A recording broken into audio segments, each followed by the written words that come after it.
નમસ્કાર મિત્રો સ્વાગત છે તમારું અમારી યુટ્યુબ ચેનલમાં। સૌથી મોટા સમાચાર સામે આવી રહ્યા છે।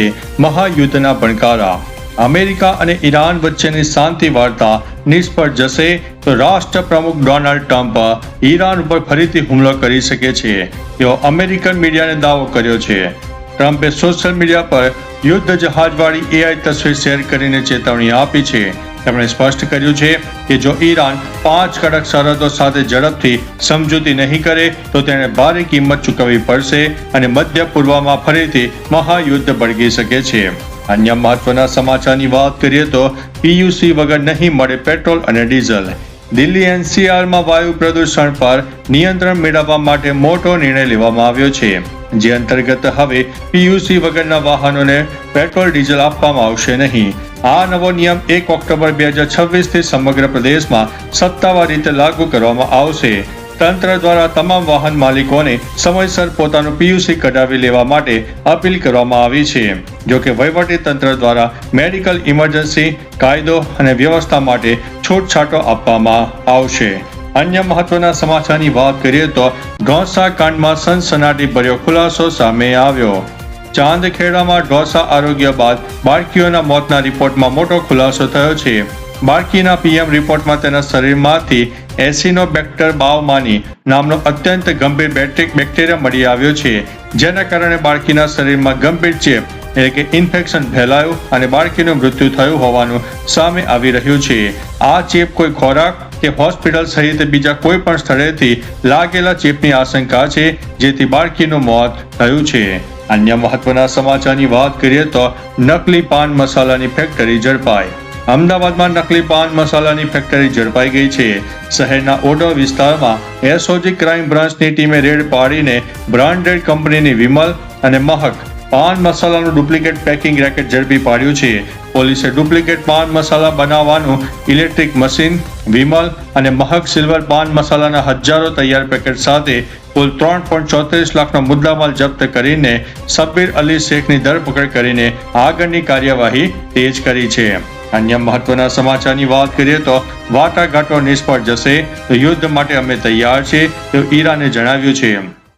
ઈરાનના વિદેશ મંત્રી અબ્બાસ અરાગાચીએ કહ્યું છે કે જો અમેરિકા સાથે થયેલી વાતચીત નિષ્ફળ જશે તો ઈરાન સીધા યુદ્ધ માટે તૈયાર છે। તેમનો દાવો કર્યો છે કે યુદ્ધની અસર હવે અમેરિકી અર્થવ્યવસ્થા અને સામાન્ય લોકોના ખિસ્સા ઉપર પડી શકે છે। વધુમાં કહ્યું છે કે ઉર્જા ખર્ચ અને મોંઘવારી ઝડપથી વધી રહી છે। અમેરિકાઓએ ઈરાન વિરુદ્ધ કરાયેલા યુદ્ધની ભરપાઈ હવે કરવી જ પડશે। અન્ય મહત્વના સમાચારની વાત કરીએ તો અધધા 250 કિલો ચાંદી ઝડપાયું છે। હીરાસર એરપોર્ટ પર આઈબીના ઇનપુટથી 150 કિલોથી વધુ ચાંદી જપ્ત કરવામાં આવી છે, જે વારાણસી મુંબઈ માર્ગે આવી હતી। 3 વેપારીઓની પૂછપરછ શરૂ થઈ ગઈ છે। બીજી તરફ સ્ટેટ જીએસટીએ અમદાવાદથી આવતા 100 કિલો ચાંદી સાથે એક વ્યક્તિને ઝડપી પાડ્યો છે। ગીતા મંદિરથી લક્ઝરી બસમાં જતા અન્ય વ્યક્તિ પાસેથી પણ ચાંદી મળી આવી છે, જેના 80% જથ્થા વિના બિલના છે। તપાસમાં ડીઆરઆઈ અને સીજીએસટી પણ જોડાઈ ગયા છે। અન્ય મહત્વના સમાચારની વાત કરીએ તો લેબનોન અને ઇઝરાયેલી હુમલાઓથી $2 અબજ નુકસાન થયું છે।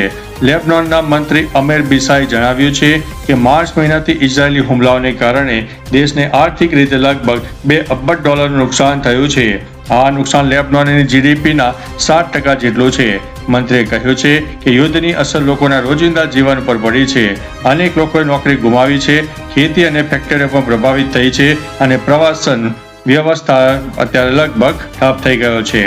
અન્ય મહત્વના સમાચારની વાત કરીએ તો 20,000 ટન એલપીજી આવી ગયું। ખાડી દેશોમાં ચાલી રહેલા તણાવ વચ્ચે સીમી જહાજ સ્ટેટ ઓફ હોર્મુઝ પાર કરીને કચ્છના કંડલા બંદરે સફળતાપૂર્વક પહોંચી ગયું છે। આ જહાજ 20,000 ટન લિક્વિફાઈડ પેટ્રોલિયમ ગેસ એટલે કે એલપીજી લઈને આવ્યું છે।